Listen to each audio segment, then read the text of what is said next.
Test cricket రోజు రోజుకి డేంజర్లో పడడం ఖాయమని గత కొంతకాలంగా చర్చ నడుస్తూనే ఉంది.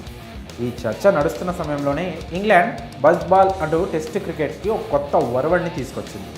ఓపెనర్ల నుంచి లాస్ట్ బ్యాటర్ల వరకు అటాకింగ్ గేమ్ ఆడుతూ ప్రత్యర్థి జట్టును ప్రెజర్లో పెట్టడం ఇక్కడ మెయిన్ ట్రిక్. ఈ విషయంలో ఇంగ్లాండ్ అప్రోచ్ని మెచ్చుకున్న వారు ఉన్నారు, అలాగే విమర్శించిన వారు ఉన్నారు. ఈ బజ్ బాల్ క్రికెట్ వల్ల కొన్ని అద్భుత విజయాలు వచ్చాయి, అలాగే కొన్ని పరాజయాలు కూడా చవిచూశాయి. కానీ టెస్ట్ మ్యాచ్లకు మాత్రం ఖచ్చితంగా ఆదరణ అయితే పెరిగింది. దీంతో ఇంగ్లాండ్ తామేదో టెస్ట్ క్రికెట్లో తోపులమనే ఫీలింగ్లోకి వెళ్ళిపోయింది. నిజానికి రిజల్ట్ మాత్రం వేరుగా ఉంది. ఇక ఇండియా సిరీస్లో వారి పరిస్థితి గురించి ప్రత్యేకంగా చెప్పుకోవాల్సిన అవసరం లేదు. 5వ టెస్ట్ మిగిలి ఉండగానే సిరీస్ను కోల్పోయి విమర్శలు ఎదుర్కొంటోంది ఇంగ్లీష్ టీం. వరుస పరాజయాల నేపథ్యంలో ఇంగ్లాండ్ ఆటగాళ్లు ఒక్కొక్కరిగా నోరు జారుతూ వచ్చారు. కానీ టీమిండియా మాత్రం వారందరికీ ఆటతోనే సమాధానం ఇస్తూ వచ్చింది.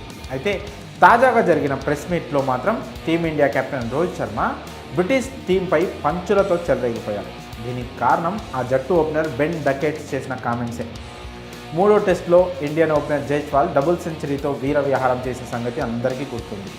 డకెట్ ఆ మ్యాచ్ తర్వాత జైస్వాల్పై పొగడ్తల వర్షం కురిపించాడు.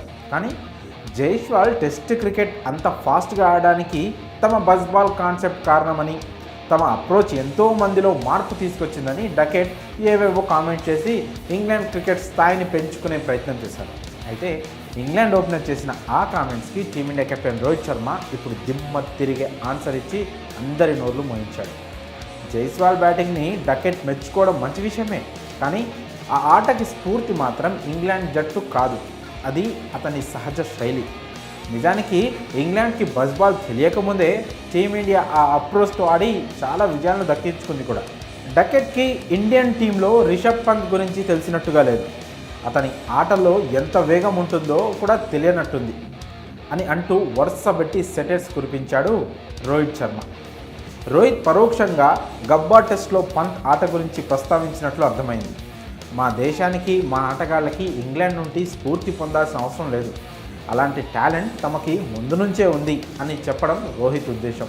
అయితే ఈ సమయంలో కొంతమంది అభిమానులు ఇంగ్లాండ్ టీంకి సెహ్వాగ్ బ్యాటింగ్ గురించి కూడా తెలుసుకోమని సలహాలు ఇస్తున్నారు. ఇక సెహ్వాగ్ ఆట ఎంత వేగంగా ఉండేదో ప్రత్యేకంగా చెప్పుకోవాల్సిన అవసరం లేదు. మరి ఈ విషయంలో రోహిత్ చేసిన కామెంట్స్పై మీ అభిప్రాయాన్ని కామెంట్స్ రూపంలో తెలియజేయండి.